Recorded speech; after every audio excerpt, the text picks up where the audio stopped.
My name is Dr. Ruth Johnson. I actually teach over in the College of Education in Educational Technology Research and Assessment, and I'm so very honored to be here today to introduce this group of students and teacher, and just a little bit about my relationship with this organization. I actually used to work for them over 20 years ago. I was the director of one of the programs that we're going to hear a little bit about today that's affiliated, at that time was affiliated with the high school, but now is an embedded program in the high school. It was a literacy program for young mothers and provided them with services and classes to get their high school diploma. And I was the director of that program for about 4 or 5 years, and then went to graduate school and came back and did my dissertation research there, which was in ethnography with the young mothers in the program that looked at kind of identities around learning and culture and also of motherhood. And so since I've been at NIU, I've continued to do research with this organization, which is called Dr. Pedro Campos High School. It's also a program affiliate of the Puerto Rican Cultural Center, which we'll also talk a little bit about today. And some of the research I've been doing more recently has involved mentorship programs for young mothers, and so I've been doing some research there, and then a project that's looked at civic engagement within the school, and you'll learn a little bit today about how the school really promotes community involvement among students and really kind of embeds that community involvement as part of their instruction and class projects and also research to prepare the students for college. So what I've been doing with a colleague of mine from Michigan for the last year we've been developing a participatory action research project where we've been training the teachers and research methods to do videos, document some of their classroom instruction. So a lot of what they're doing some amazing stuff around community involvement and also college preparation, but they're so busy, it's not often documented. So they've been videotaping their classes, and we've developed an interview guide and done all sorts of things. And so we're not going to talk so much about that research today because it's still ongoing, but more I thought this would be a really wonderful opportunity to highlight the work that they're doing and also for them to share some of how they're preparing students to hopefully be students at NIU, but also hear back from you about some of your expectations for students. Okay, so I want to give you a little bit of context about Dr. Pedro Campos Puerto Rican High School and also the community in which it's situated, and then they're going to share about the two projects that they're going to focus on. So it's an alternative high school, just celebrated its 40th anniversary. It started with about 16 students who were going to a high school on Chicago's west side. I believe then it was Tule High School and then became Comete High School, who were dissatisfied with the education being offered them in the public school system and started their own school. And so it's been offering, for the past 40 years, services to youth in Chicago's Puerto Rican community. It works with youth that have been unsuccessful in traditional public schools, often called dropouts. They refer to them as pushouts. Many of the students come their junior, senior years to study at Dr. Pedro Campos, although there is a group that has a long history with the school that chooses to come to that school right from the get-go. They're right now associated with Youth Connections Charter School, but they are an independent, also alternative school. So it gets a little complicated when you talk about all the different bodies that they're part of, but students go there and they do get a Chicago public high school diploma. Now, this is a little, for those of you who haven't been, I know sometimes we're an hour away, but sometimes it seems a world away. When you go to Chicago, the school is located on an area called Paseo Boricua, which is a half-mile stretch business district that is really kind of a cultural business district for the Puerto Rican community. It's called Humboldt Park. For many, many years, it was associated with blight and with crime and with gangs and all sorts of social ills, and they have actually been undergoing, I think I'm ready for the next slide. Sorry. They've been undergoing, it's located on the near northwest side, so about 4 miles northwest of downtown Chicago, and it really possesses a rich cultural tradition and legacy of social activism. So many of the organizations there really have been rooted in the community, really grew out of a lot of activist and grassroots movements, and it's really been undergoing a renaissance lately. So for many years, it was associated with blight. There was a lot of absentee landlords. At one time, I think they had kind of the highest rate of fires of buildings in the city of Chicago, but over the past couple of years, there's been a coming together of activists, community organizations, also political leaders, to develop the area as a cultural business district. So I've been working with the center for 20 years, and that block has really been transformed, really thriving with businesses that are almost all Puerto Rican owned. They also have the gateways, which are the largest monument to a flag in the world, I believe. Huge. Yep. Yeah, they go, I don't know, how many feet do they go up? Something like 45? They're maybe 4 or 5 stories up. They're huge, and they demarcate the community and welcome people into the community as a Puerto Rican business district. They've also been redesigning the signage and bringing a lot of elements to make it look like Old San Juan. So there's been a lot of cultural institutions. There's a Institute of Puerto Rican Arts and Culture, which is, they've renovated a stables in the community that offers all sorts of programming and exhibits and brings artisans from Puerto Rico. But the area really does still suffer from a lot of the problems that it struggled with for many years, such as gang violence and high rates of obesity. There was a recent report that by Mount Sinai that identified the area as having one of the highest rates of diabetes in the country, as well as childhood obesity and diabetes. So you're going to learn about some of the initiatives that the students are really involved in working on that. Also poverty, low educational attainment, but at the same time, people are being pushed out by rising housing costs and gentrification. So if you look, the rents have probably tripled since I've been working there in that area. So there's all these issues that they're grappling with. Some more on the gateway. So I would like to highlight them. Yeah. So there's also a lot of murals in the community. So this is one of the murals that have been created in the community. These are the businesses I was talking about. They've been redoing some of the facades of the buildings to really resemble Old San Juan. And then this is just a little bit about the school context. I mentioned that they are a public charter school, CPS. We're part of the Youth Connection charter school, so they're working with push-out students, and there's been lots of funding struggles, so they really work with meager resources, but do a lot with those resources. This is just a little bit of the demographics of the school. They have 182 students, 86% are Latino, 12% Black, and 2% identify as other. Of the student body, 97% qualify as living in poverty and have that qualification. 20% are that family learning center, which are parents. So and that wavers from anywhere from 20 to 25% of the student body are themselves parents. And 100%, they would say, are dealing with what Ginwright has referred to as persistent traumatic stress environment in terms of dealing with homelessness, with violence in their own families, with all sorts of issues on a daily basis. And this is a little bit about the school mission. So I mentioned that the school and the organizations affiliated really came out of lots of grassroots political movements. And so they have, and Elizabeth and the students are going to talk more about this respect framework, but there's kind of 3 central tenets to the kind of that undergirds almost everything that they do at the school, from instruction to administration to working with students one-on-one. So self-reliance, this idea of live and help to live. So a lot of the axioms kind of guiding success, especially for low-income students, is, you go out and be successful, you go live and attain success so that you can improve your own life circumstances, but really they encourage students to also use their own success and attainment to help others and to come back to their community. Self-actualization, so be the change you want to see in the world in terms of them setting a good example within their communities. And then self-determination. They also, as the school is focused on kind of issues of Puerto Rican independence and also grappling against the colonial situation in Puerto Rico, so part of their mission is also self-determination of Puerto Rico as well as the Puerto Rican community. So, and for this, it's building a sacred self and a sovereign nation.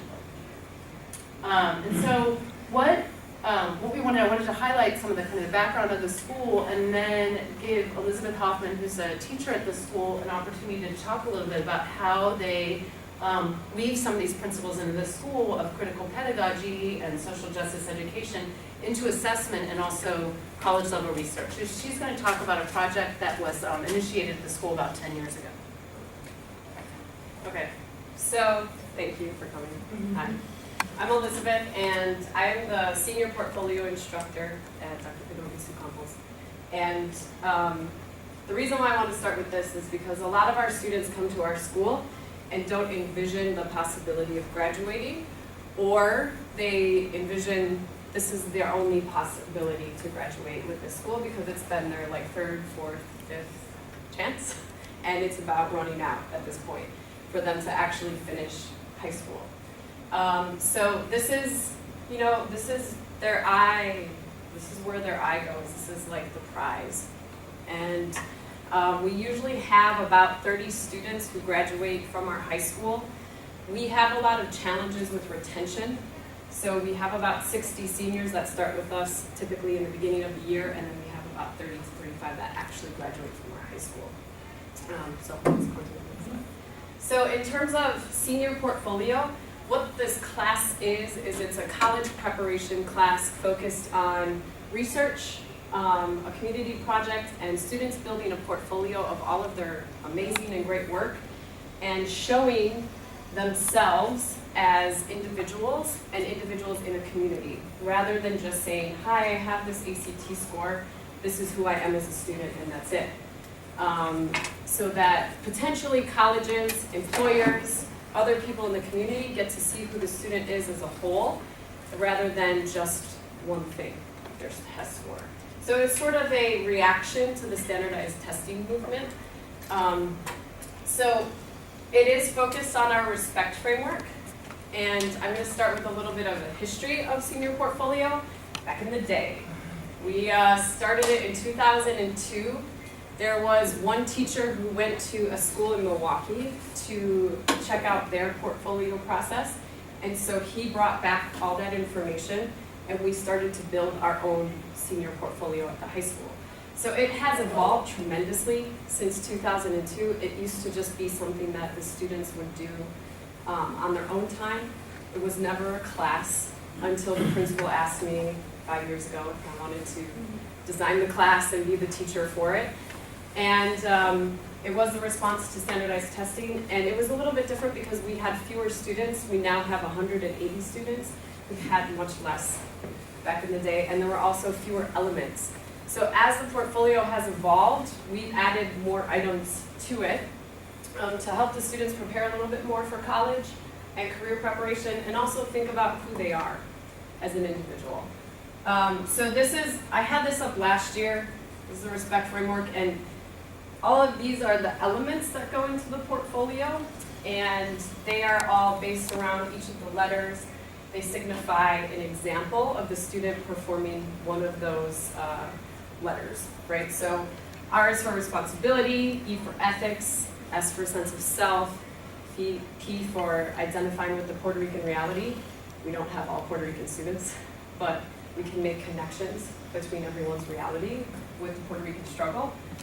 E is for extended education, C for community, and T for transformation.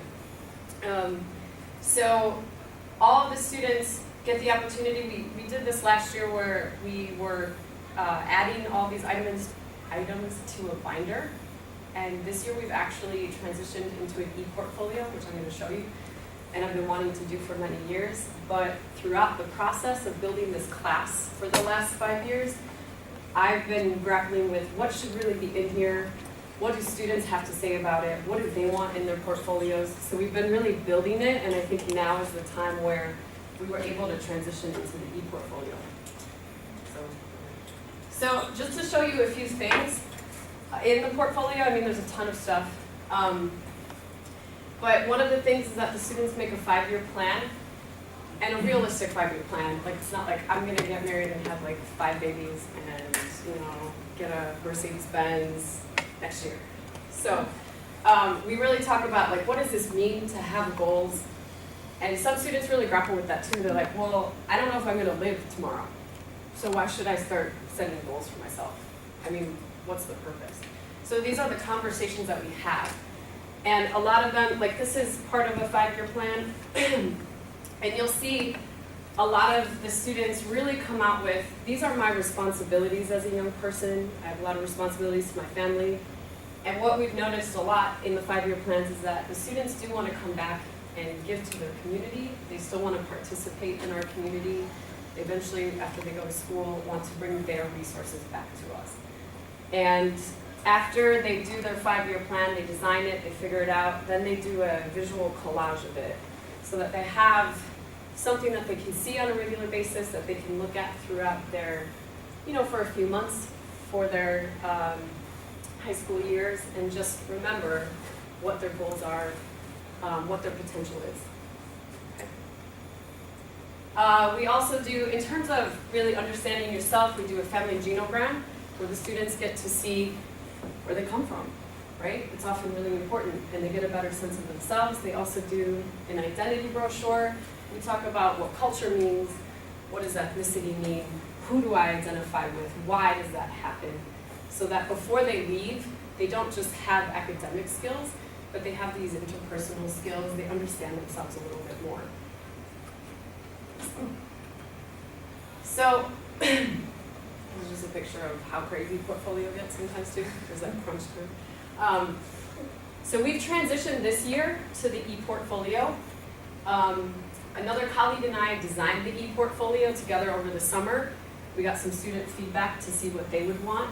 And so it's a transition into more accessibility, because if you see in this photo, we have students with binders. And so the binders can get damaged, they can get lost. And we really wanted a way where students could send off their work to show employers, to show potential college admissions counselors, to show their parents if that's possible.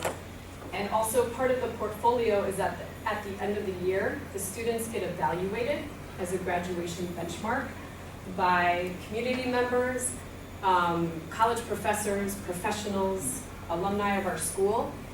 And the students present their portfolio and they present their sustainable democracy project, which I'll talk about in a few minutes.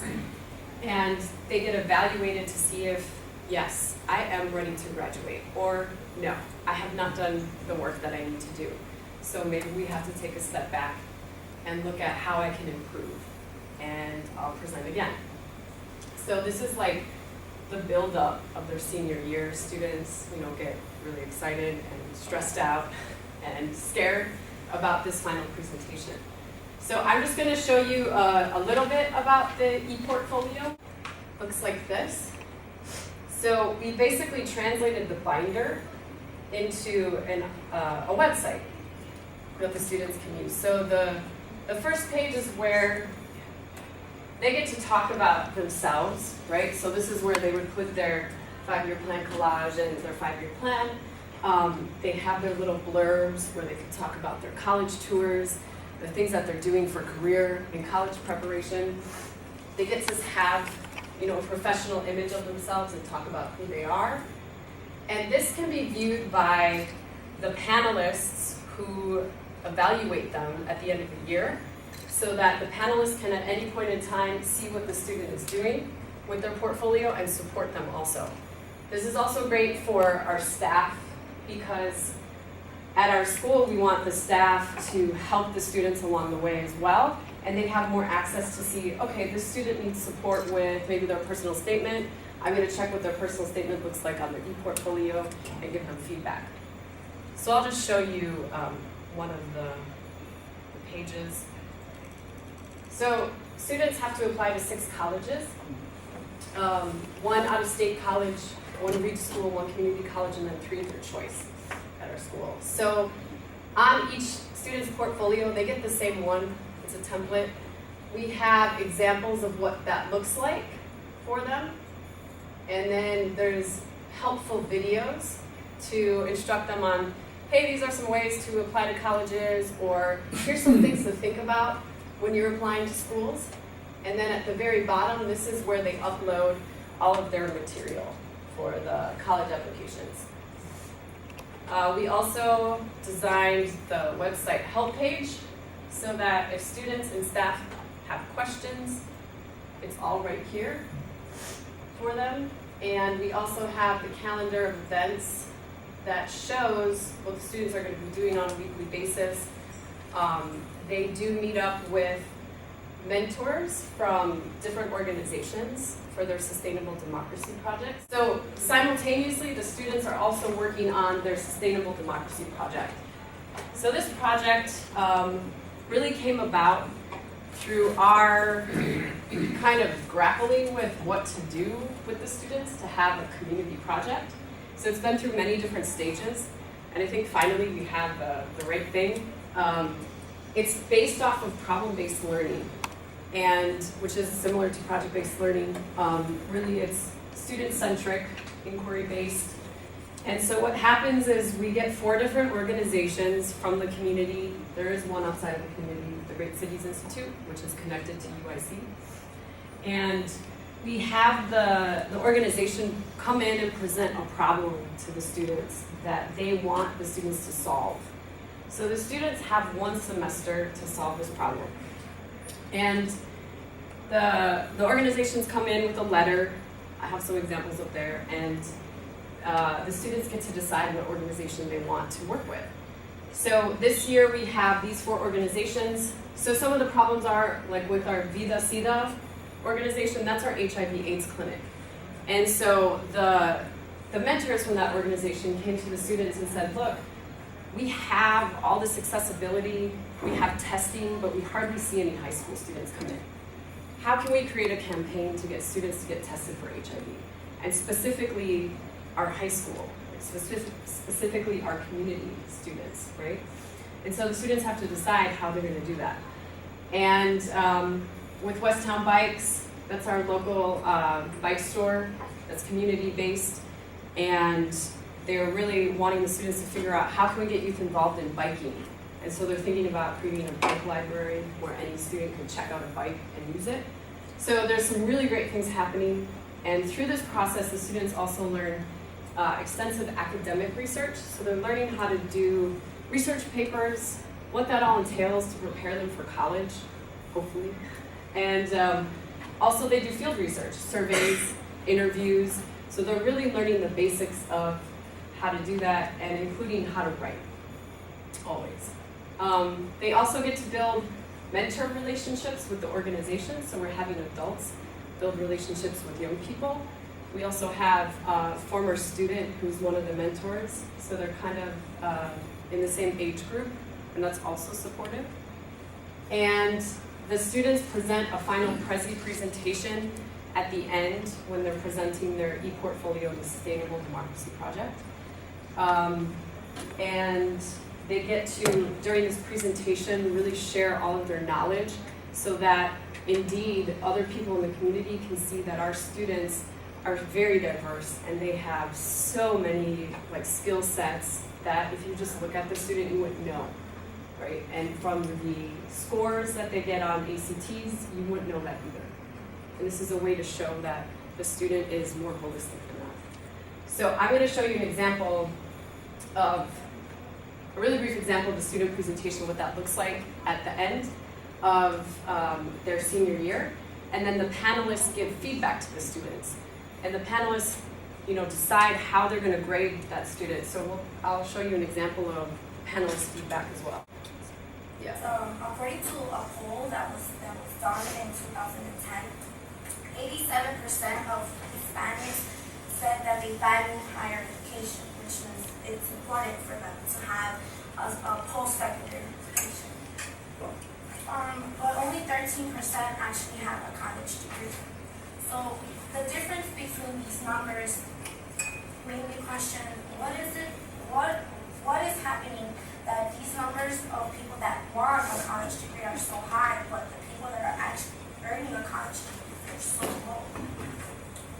So the problem that we were presented with the organization that we were working with are that there's the amount of Latino students that are getting accepted into universities, specifically like Northeastern Illinois University and the University of Illinois at Chicago.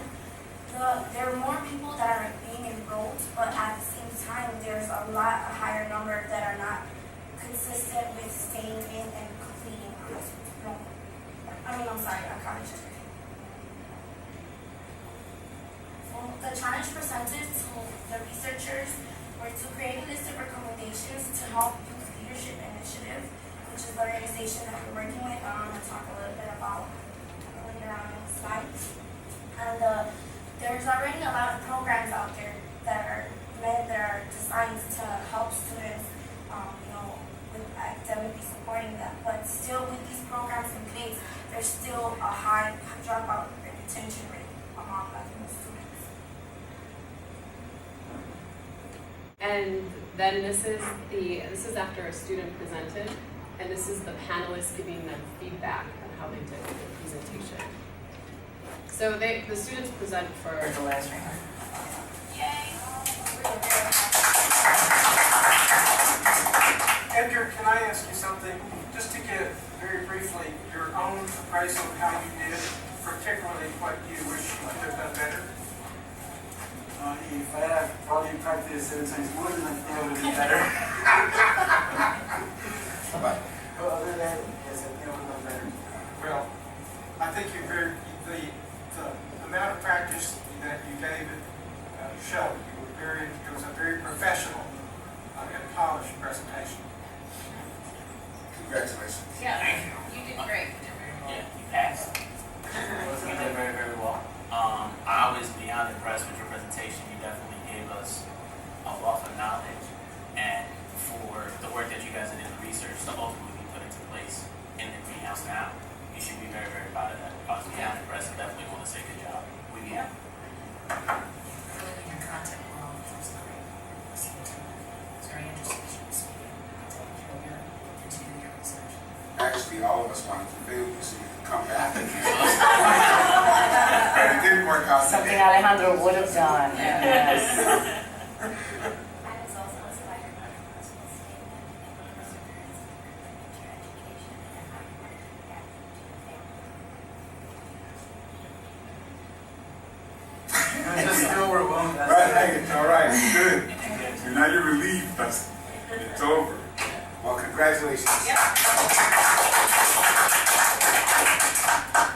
So the students present for about a half hour, and then the panelists have 15 minutes to decide how they're going to grade the students and what grade they should get, and then provide feedback. And it's a space where, you know, the students can really feel proud of themselves for accomplishing such a big feat. They can also gain relationships with adults and professionals, and, you know, really get feedback that's valuable, so that they can take that to the next level. They can take that after they have graduated from high school. They can internalize those things. So it's a really great opportunity. It's also a sense of release for the students. And they feel very confident after the presentations. I mean, they're just like high on life. And so that's a really great thing to see. So next slide. And some of the challenges that come with having a senior portfolio is the peer and adult mentorship that we often struggle with. So what's happened a lot in our school is that the teachers and the mentors have kind of taken a step back because the students have this class to prepare for college, do their personal statement, and do their research projects, that it just sort of ends up being this class and that's it.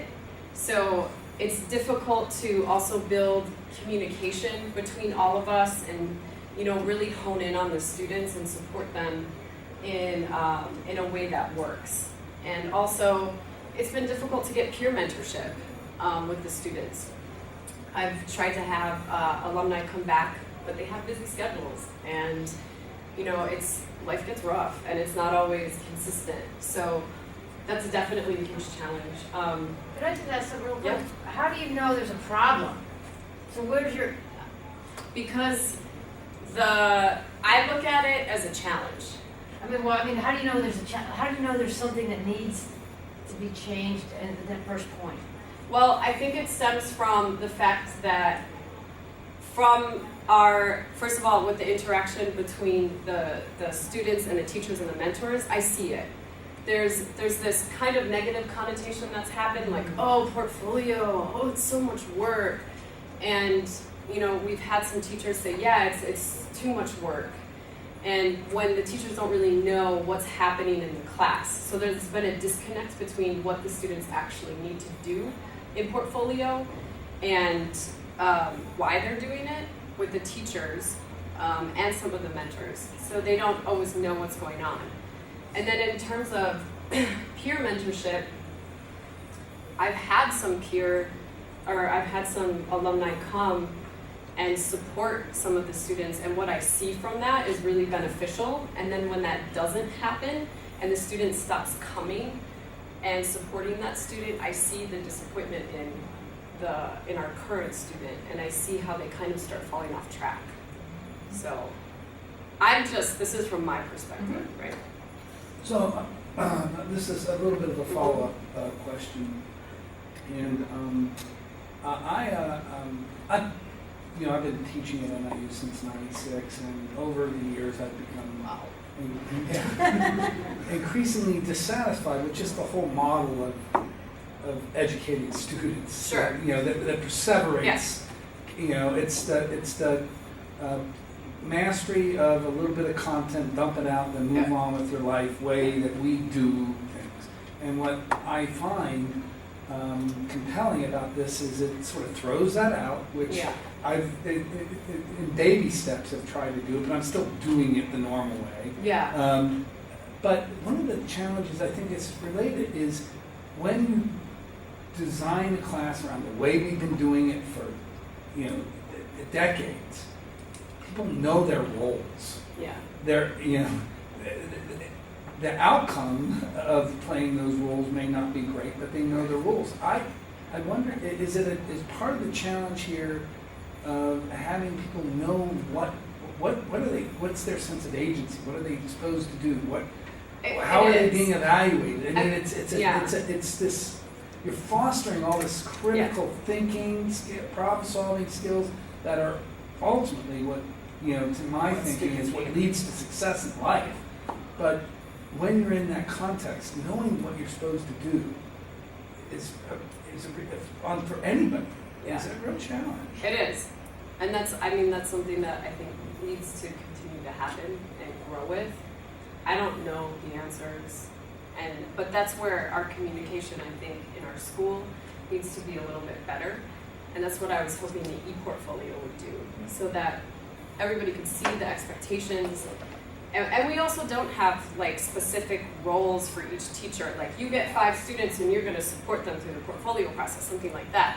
So they don't always know what they need to do. It's just kind of like, hey, Mrs. Whatever, I need help with my portfolio, and then we just come and they just start working with them.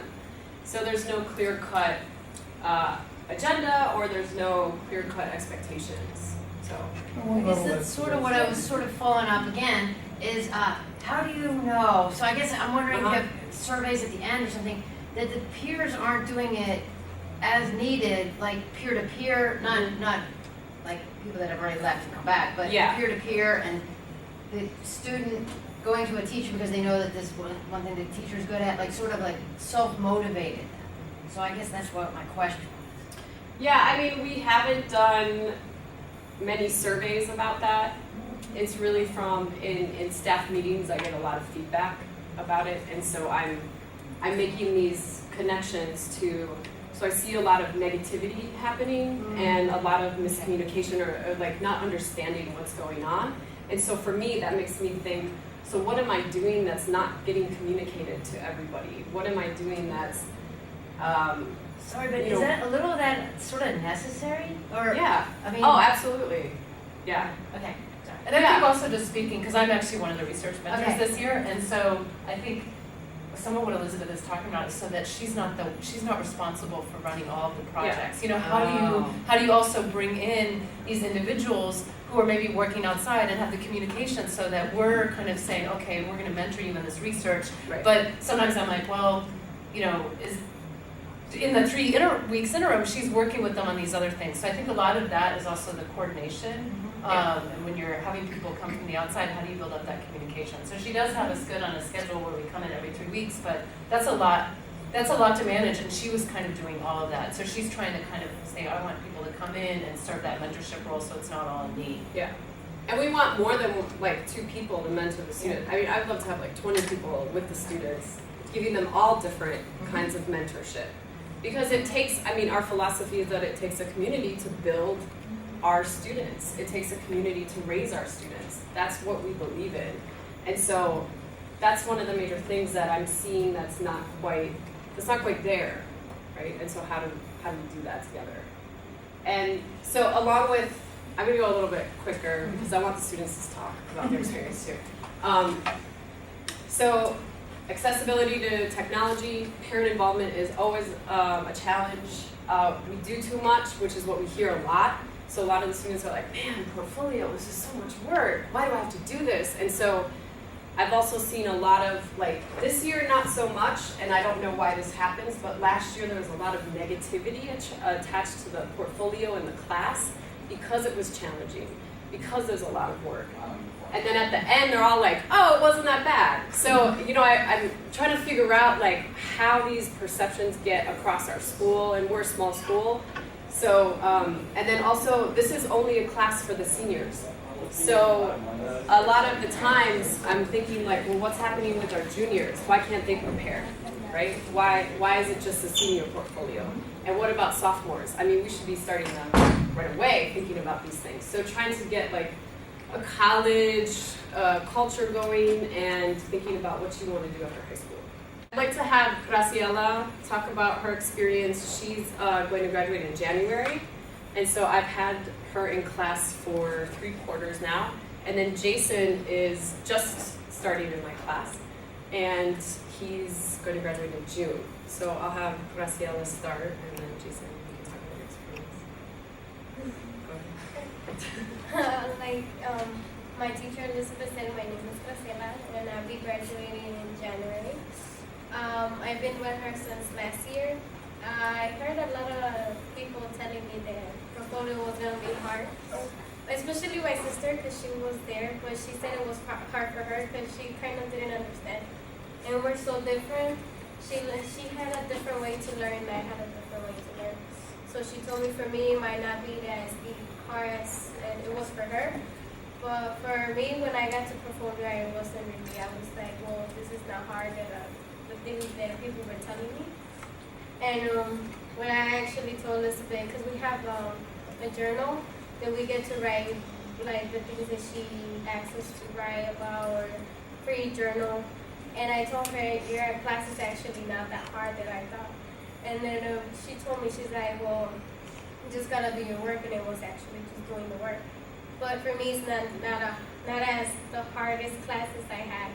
But it was, I mean, it's a good experience because I get to learn a lot. I get to actually learn how it's gonna be college, and how I'm gonna be in college, or what I'll have to write in college. I gotta be prepared to actually know how to do scholarships, or actually apply for for colleges. And it was really hard because I didn't know that. I was like, how do you do that, or how do you do this? And when my sister was telling me, she's like, yeah, it's kind of hard. But when I got to Elizabeth, it was like, I was like surprised. I was like, that's really not the class that I expected. I expected to be like really a class that I thought, oh, it might be hard. But she actually helped me a lot to see that I could get through actually learning how college will be, and actually how to be like prepared for it, and not be like, oh, going into college and be like, oh, I don't know how to do this, because I didn't get prepared when I was in high school. So it was really amazing.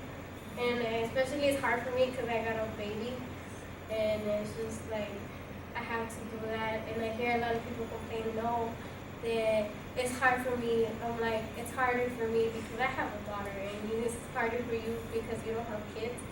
But I'm like, it's different. Everybody has different situations, and I'm like, I understand. I mean, it's not as hard as I think it is. But for some people, if you don't do your work, it is hard. I mean, that's how I think it is. Okay. Hi, I'm Jason. I started out as a freshman in Pedro, Albizu, Campos. This is my 3rd year in high school as of now, and I'm starting senior portfolio. At the start of my 1st year, I had heard many students talk about senior portfolio and how it was difficult, how they had to take time out of other classes to finish work. And so it kind of got to me thinking that once I got into senior class, that it would be difficult for me. But as I got to my 2nd year, I was given the opportunity to take dual enrollment for college, that's what our school provides. And so I got it, I passed. And so this is my 3rd year in high school, and I'm taking senior portfolio. It's not as hard as I thought it would be. And it's actually a lot more lenient than my freshman classes here in senior portfolio, because some of our teachers, they give us a lot of work to do, which alleviates how much college would give us, because as I've taken some of the classes, and I will be taking some during this winter, I'll be taking a few more college classes. And I had a lot of work to do before I came to Pedro Albizu Campos, 3 jobs, so I couldn't keep that up in high school. But now that I don't have to, and taking senior portfolio, it's not that hard. And the only problem that I see is that students have to be a lot more connected to each other and work together, because if one student falls behind in a group effort, then most people would have to like take in the extra effort to do their work. And it's given me a lot of opportunities to meet other people that I wouldn't have otherwise. And Jason is actually in the group that I'm mentoring, so maybe if you want to tell, and Graciela to tell them what your project is, the group, because they work in the project, the Sustainable Democracy in Groups. So right now I'm working with Laura. We're in the FLC, the Family Learning Center, and we're working to help the mentorship program and how to help the students who have had children during their teenage years who gotten dropped out or kicked out of schools by the stigma and the bad reputation that comes with it. And so we're trying to alleviate the stress that many teenage parents have had. And this school mainly has a bunch of fathers, mothers that want to come back to gain their high school education and possibly get into college and make a better future for themselves. Well, my project was actually last year about attendance. We had to figure it out because our school attendance was really low, and we had to at least figure out why were students not missing a lot of school or why were they coming late.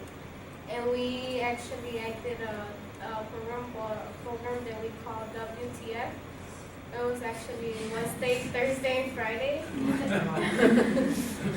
And we actually asked the students that were having low attendance if they could stay after school and be there for an hour and try to figure it out what can we do, the students as students, to help them come earlier to class or to school so they could have better attendance. But that didn't really work as well as we thought it would. A lot of students, they were like, yes, we will stay, but they actually didn't. So it was really, for us, it was really, we had to work with students, and we were like, maybe we're just choosing the wrong students, and the students that actually really need the attendance, they're like, we're not actually picking them, and we're picking the ones that are wrong. But we were asking, and then nobody wanted to stay. So that, our thing kind of fell, and we were like, well, we need to do something else to figure out what can we do for the attendance to go up. Another project that students work with, I've served as a panelist over the last couple of years, is looking at the greenhouse. So the school has its own greenhouse, which actually was developed from a student project using some of the issues around kind of obesity and diabetes in the community and some of the reports, and also the lack the areas designated a food desert. And so they helped write grants to build this greenhouse. But it's great to have the greenhouse, but it takes energy to grow those plants and time and all this stuff. So the production of the greenhouse wasn't what it should be. So the projects that I looked at last year were how do we increase production in the greenhouse. So they did, kind of looking at kind of growing the plants in different environments and seeing which ones were going to work best for the plants. And so here's some pieces. The students are also encouraged to, and they have a community service requirement as part of the school to participate in community months. Here's one of the students from the FLC, who's a young mother who is showing a sofrito that they make. They make their own sofrito using the ingredients from the greenhouse. And sofrito, for those of you who are uninitiated in the Puerto Rican cuisine, is the base for all delicious Puerto Rican food. So it's peppers, it's cilantro, it's ricao, it's ají peppers, right? A bunch of different stuff. So they grow all that stuff. You can go in the greenhouse, it's great. So I think, when they talk about their experiences about, it was a lot of work and stuff, there's some amazing projects that they've done. And also they talk about attendance. The school really, they're working with populations of students who have been unsuccessful in lots of schools. So when they talk about issues of attendance, there are a lot of challenges, but some of the things that they've done are amazing in terms of having average attendance of 81%, a higher graduation rate than the Chicago Public Schools, with students that the Chicago Public Schools basically discarded in many ways. The Chicago Public Schools did an audit of their school and gave them basically 100% on the audit and said we would send our children to this school. And so a lot of the programming that they do have really received as a model. But retention is an issue, and retention is actually an issue at all Chicago Public Schools. And so the kinds of things that they've done with limited resources have been amazing, and really is a testament also to, I think, what Elizabeth said about students who on paper might not seem college ready. I think, maybe we want to give some time to ask questions too, so I'll wrap it up. But on paper it might seem like, well, they're not college ready because you're just looking at ACT score. But these sorts of portfolio projects, I give them a stack of journal articles, and I came in during the study hall and they were reading them and taking notes on them and doing them. These were all academic journal articles, so that they're really engaged in using these research skills to better aspects of their community and make some transformations in themselves and in the community as well. Well, thank you very much.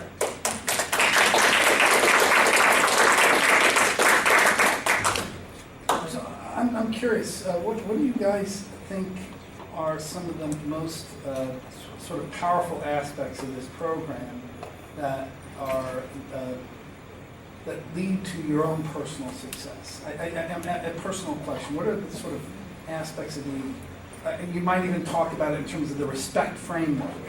What are the things that you think are really sort of leading to your own personal growth? Well, some of the personal things that I feel that it helps me would be that I get to better understand the community that I've been living in. Because for most of my life I've lived in Humboldt Park, which is mainly a Puerto Rican culture, and I've been stuck basically in my own little bubble, like in a normal CPS school. And most people are usually closed out there, especially when I first attended my CPS school, which was Lane Tech. And right here, and learning a lot in senior portfolio as well, I get to better understand the struggles that people go through, and I feel that if I could understand other people and what they've gone through, I could better understand myself and see and fix the problems that I've had with myself to better, procrastination, because I've had that a few times, and lots of people I've seen a lot of people go down because they haven't done their work, or because they get to that point where they're so close to finishing senior portfolio, but because they're so close to that finishing line that they kind of they give up a little bit because they feel that I've done most of the work. I don't have to do enough.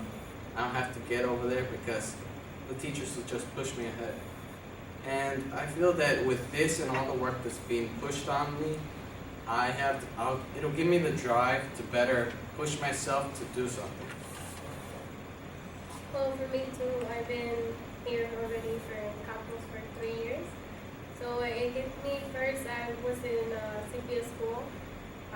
I really see the difference because in CPS I really don't see that the teachers are really connected to the students. So when I got to Campos, it was really, really different because the teachers were, like if you were struggling with something or in the class, they will go up to you and be like, oh, you need to stay after school so we could work on what you're missing or what you're struggling on. And it was really like, wow, I didn't really expect that from teachers to actually do that.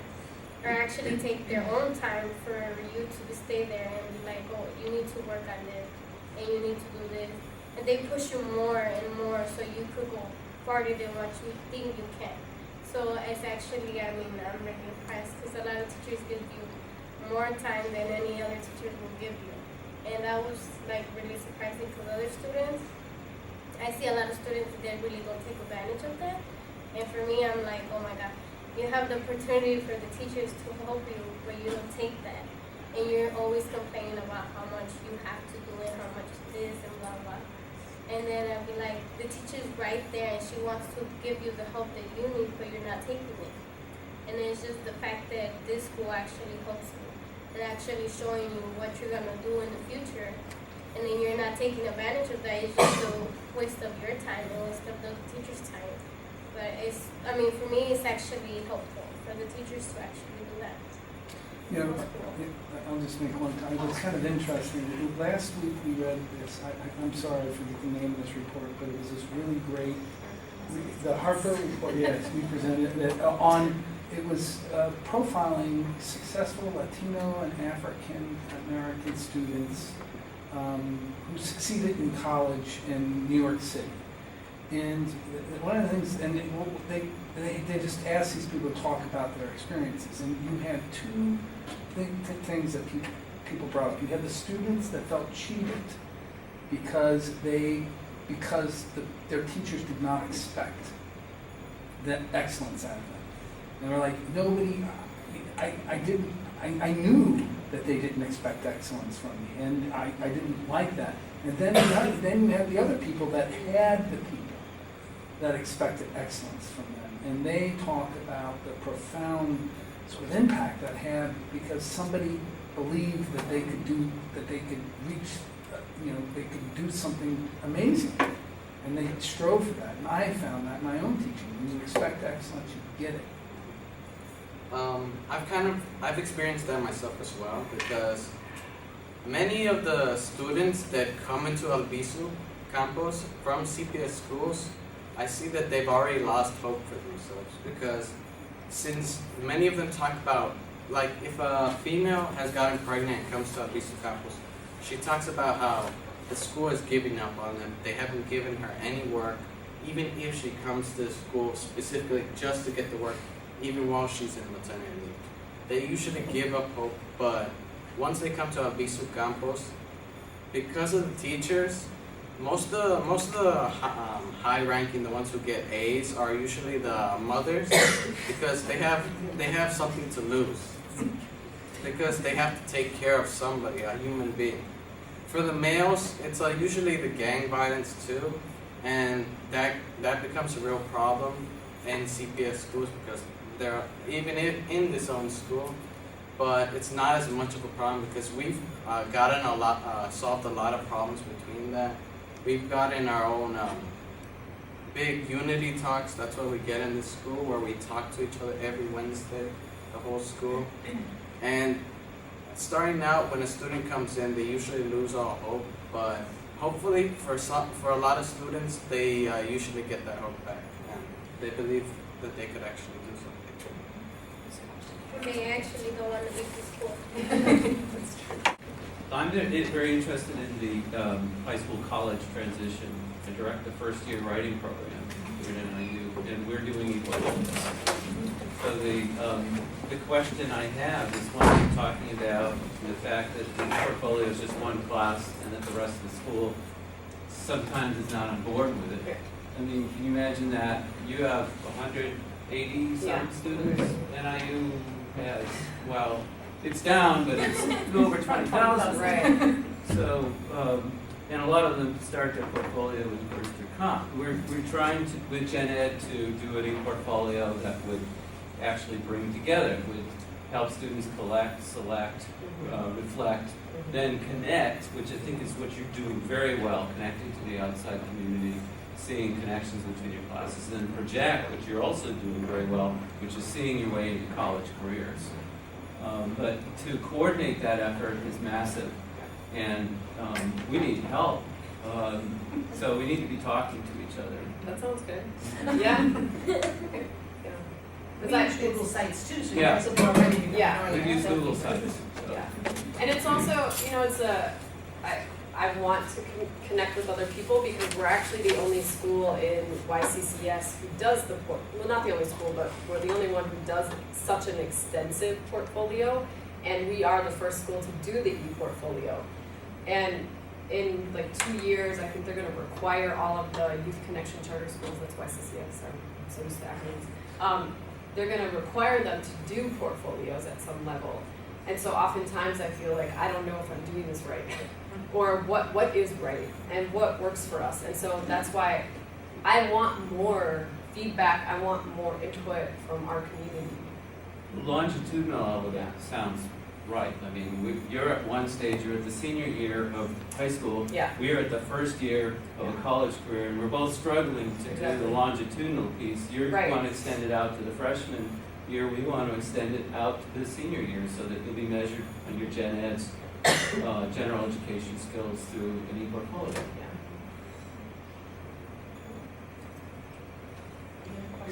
Can I ask about class sizes? How big are these classes? They are 16 students at the most, but actually as the semester goes on, it becomes around 10 to 12. And then so each semester we get a new set of students, essentially, to come back up to that 180. And that's also, I think, one of the challenges, you know, Yeah. with retention and attendance, and then a new group starts in the middle, it's really hard to have that consistency. Yeah. But I think that's just the reality of the kind of school that they are. But the small class sizes are phenomenal. I love that. You know, I have to say, I really firmly believe that we have to really rethink how we're doing Yeah. some of what we do when we're trying to educate kids. And these kinds of bold initiatives that are happening in these kinds of schools are really, in my opinion, leading the way. I don't know how much courage we'll have as a society Yeah. to abandon that which feels comfortable. But you know, you guys are the vanguard. Yeah. And that's the struggle too. I mean, I was just talking about this with the principal, where we are looked at as a school that's also, like, we're good on one end where we got the 100%, but also from another angle, we have low test scores at our school. The STAR test is what's happening now in a lot of the CPS systems, and so our students struggle with reading and writing because we're getting students who have been, you know, deficient for many years because they did not get the proper education. And so we have to, you know, kind of like change that in a year mostly, and that's often not realistic. But we also it's going to fall on the teachers in our English department if the writing and reading skills aren't up. And so with this class, it's like, what do we really focus on, right? Because it's not just about having reading and writing skills to be successful as you graduate high school. It's also about all of the other skills. And so it's finding that balance between the two and fighting against neoliberalism and all those things. So it's constant struggle, and I don't know how long. And we would invite you to, we had a panel actually present all about the school, a whole session last year at the American Educational Research Association conference, a very competitive sort of conference, and Senior Portfolios was one that we had 4 different parts and brought 2 students, NIU really helped us go to do that. And I teach a class every summer in Humboldt Park through ETRA on participatory action research and community-based research.